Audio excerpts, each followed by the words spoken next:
ఇక ఆపరేషన్ సింధూర్ తర్వాత భారత్ చాలా అప్రమత్తంగా ఉన్నట్టు ఏ క్షణమైన యుద్ధానికి సర్వసన్నద్ధం అనే సంకేతాలు ఇస్తోంది. దానికి ఉదాహరణగా భీకరమైన మిసైల్స్ని భారత్ సముపార్జించుకుంటోన్న పరిస్థితి. చాలా భీకర మిసైల్స్ని కొనుగోలు కూడా చేసింది, కొన్ని దేశాలతో ఒప్పందాలు కూడా చేసుకున్న పరిస్థితి. ఎందుకు భారత్ అంత అలర్ట్ అవుతోంది అండ్ ఏంటి భారత్ సముపార్జించుకున్న ఆ భీకర మిసైల్స్ గురించి ఎక్స్ప్లెయిన్ చేయండి.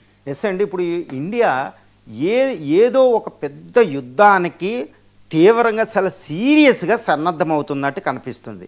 మనం చాలా న్యూస్లు చూస్తున్నాం చూడండి. కొన్ని ఆపరేషన్ సింధూర్ తదనంతరం in the post operation Sindoor ఎరా గత కొన్ని నెలలుగా మే నుండి భారత ప్రభుత్వం ఏంటంటే కొన్ని ఆయుధ సేకరణ మొదలుపెట్టింది. ఇప్పుడు ఇండియాలో స్వదేశీతో ఆత్మనిర్భర్ భారత్లో భాగంగా కొన్ని మిసైల్స్, ఎయిర్ క్రాఫ్ట్లు వీటిని పక్కన పెడితే బయట దేశాల నుంచి కూడా భారతదేశం చాలా పెద్ద ఎత్తున ఆయుధ దిగుబడులు చేసుకుంటుంది, ఆయుధ కొనుగోలు చేస్తుందండి. అందులో ప్రధానంగా ఉంటుంది, ఏముందో చూద్దాం. ఆ మిసైల్స్ ఎందుకు కొనుగోలు చేస్తుందో చెప్తాను. మొట్టమొదటిగా మిసైల్స్ ఏంటో చూడండి. R-37M అంటే ఎయిర్ టు ఎయిర్ ఈ మిసైల్ అనమాట.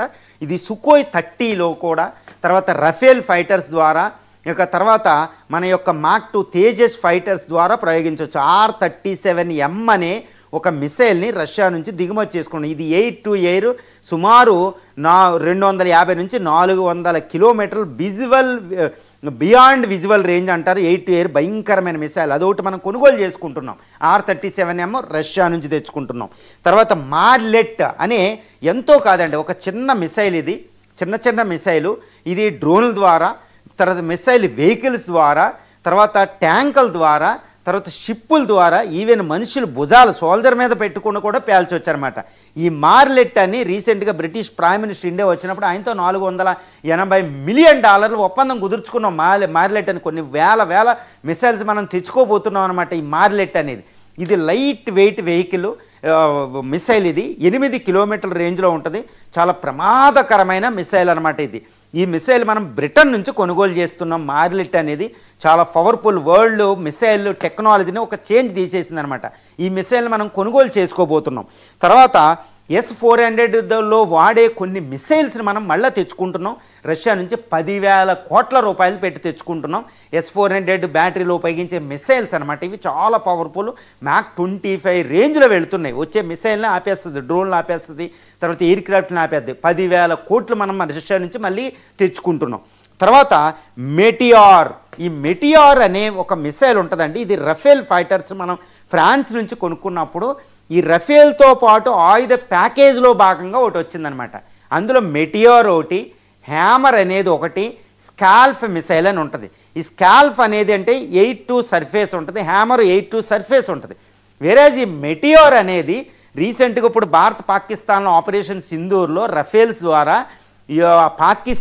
పాకిస్తాన్కి చైనా సప్లై చేసిన ఈ J-10, JF-17 థండర్ లాంటి ఫైటర్స్ మనం కూల్ చేసింది ఈ మెటియార్ అనే మిసైల్ని ఉపయోగించే రఫేల్ ద్వారా. ఈ మెటియార్స్ ఏంటంటే సుమారు 200 కిలోమీటర్లో beyond visual range BVR missiles అంటారు. ఇవి ఎయిర్ టు ఎయిర్ అనమాట. ఇవి చాలా పవర్ఫుల్, వెళ్ళి గాలిలో పేల్చేస్తాయి అనమాట. అంటే 200 కిలోమీటర్ల అవతలున్న పాకిస్తాన్ ఫ్లైట్స్ని మనం ఫైటర్స్ని కూల్ చేసాం మనం. ఈ మెటియార్స్ని ఇంకా సమకూర్చుకుంటుంది ఇండియా, ఎందుకంటే రఫేల్ ఫైటర్స్లో ఇది వాడడానికి. ఇది ప్రపంచంలో అత్యాధునిక మిసైల్ అని చెప్పొచ్చు. ఈ మెటియార్స్ రఫేల్స్ కోసం తెస్తున్నాం. ఇది కూడా మళ్ళీ ఫ్రాన్స్తో ఒప్పందం చేసుకుని మరీ తెస్తున్నాం ఇంకా ఎక్కువ. అంటే చూడండి భారతదేశం ఎంత సన్నద్ధం అవుతుందో. దీంతోపాటు రీసెంట్ న్యూస్లో ఉన్నదంటే KH-69.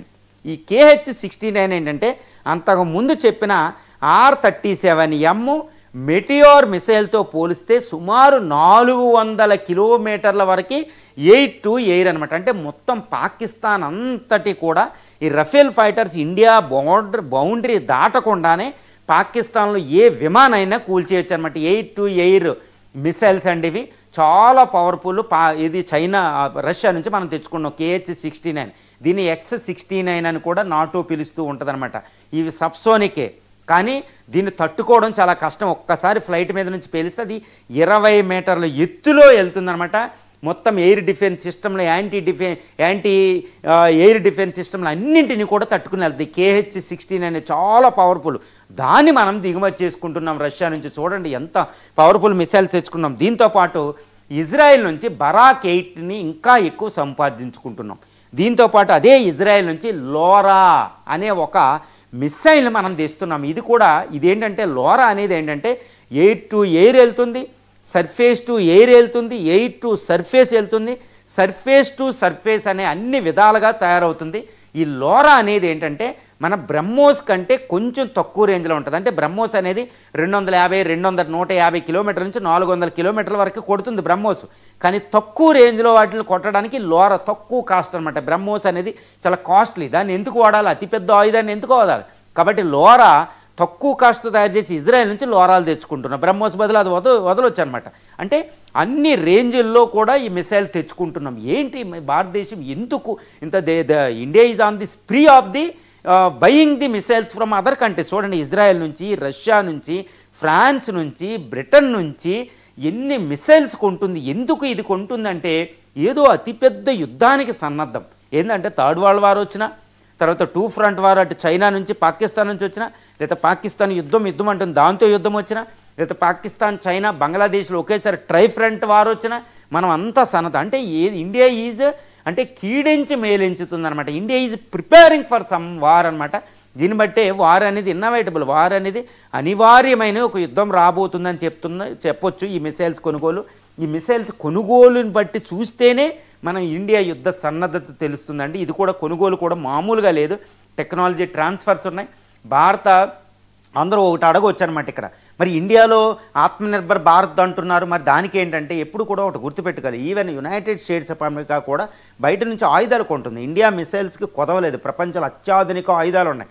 ఇప్పుడు చూడండి, మన అస్త్ర మెటియోర్లా పనిచేస్తుంది. అస్త్ర మార్క్ 1, అస్త్ర మార్క్ 2, తర్వాత Nag NG next generation anti tank missile next generation కూడా వచ్చేస్తుంది.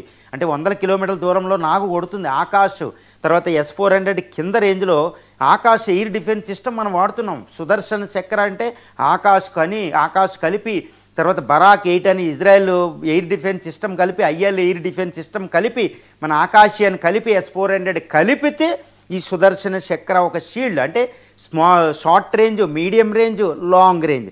ఇక్కడ ఏ గ్యాప్ వచ్చినా మనం వెంటనే దిగుమతి చేసుకుంటూ ఉంటాం అనమాట.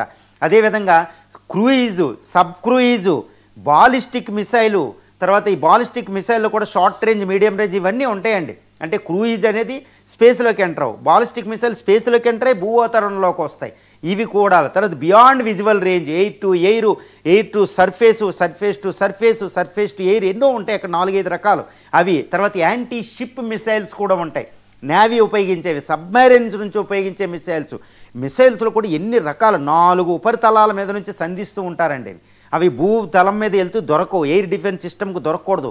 ఇందులో మ్యాక్ 25 నుంచి సబ్సోనిక్ మిసైల్స్ వరకు ఉన్న మ్యాక్ ధ్వనివేగం కంటే చూడండి ఎన్ని రేంజ్లు. అంటే ఎక్కడా కూడా గ్యాప్ అనేది శత్రువుకి దొరకకూడదు. అదేవిధంగా శత్రువుని ఏ విధంగానైనా కొట్టేసేయాలి. ఎన్ని రకాల మిసైల్స్ ఉంటాయి. అంటే భారతదేశ సన్నద్ధత చూస్తే ఆయుధపరంగా ఒక అద్భుతమైనది జరుగుతుంది, ఏదో ఒకటి జరుగుతుంది. అంటే యుద్ధానికి భారతదేశం పూర్తి సన్నద్ధతలో నిమగ్నం అవుతుందండి. ఈ R-37M, మార్లెట్టు, S-400 మిసైల్, బ్యాటరీలో మిసైల్స్ 100, మెటియోరు, స్కాల్ఫ్, KH-16 అని బరాక్ 8, లోరా, ఈ మిసైల్స్ అన్నింటినీ కొనేస్తుంది. ఇండియాలో తయారయ్యే అస్త్ర మార్క్ 1, మార్క్ 2, తర్వాత బ్రహ్మోస్, బ్లాక్ 2 అని, హైపర్సోనిక్ అని, వీటన్నిటినీ కాదని మిసైల్స్ కొంటున్నామంటే ఏదో ఒకటి జరుగుతుంది. ఏమైనప్పటికీ ఇండియా అనేది highest modernisation of the defence forces జరుగుతుంది.